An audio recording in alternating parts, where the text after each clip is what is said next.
लक्ष केंद्रित करतो की आपण लातूरचे पालकमंत्री आहात, पण हल्ली लातूरमध्ये गोरगरिबांचा राशनचा माल पूर्ण 1 महिन्याचा विकून खाल्लाय। मी तळापासून पार शेवटपर्यंत सगळ्या तक्रारी केल्यात, पुरावे आहेत। हे सगळ्या गोष्टी असताना प्रशासन या लोकांना लाखो किलो माल काळ्या बाजारात विकला गेला, त्याच्यावर तर कुणीच त्याची दखल घ्यायची तयारी नाहीये। आपण कुठल्या दुकानदाराने केलंय? पूर्ण तालुक्यातल्या संपूर्ण दुकानांनी 4 लाख किलो माल विकलाय सर। बघून घ्या सर, कलेक्टर आणि कुठलीच चौकशी केली जात नाही सर याच्यावरती। करू, चौकशी करू आणि दुकानदारी असलं तर त्याचं दुकान पण बंद केलं जाईल। लक्ष केंद्रित करतो की आपण लातूरचे पालकमंत्री आहात, पण हल्ली लातूरमध्ये गोरगरिबांचा राशनचा माल पूर्ण 1 महिन्याचा विकून खाल्लाय। मी तळापासून पार शेवटपर्यंत सगळ्या तक्रारी केल्यात, पुरावे आहेत।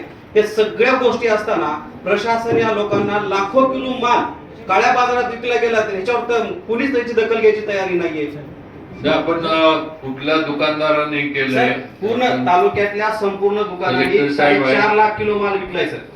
बघून घ्या सर, कलेक्टर आणि कुठलीच चौकशी केली जात नाही सर याच्यावरती। करू, चौकशी करू आणि दुकानदारी असलं तर त्याचं दुकान पण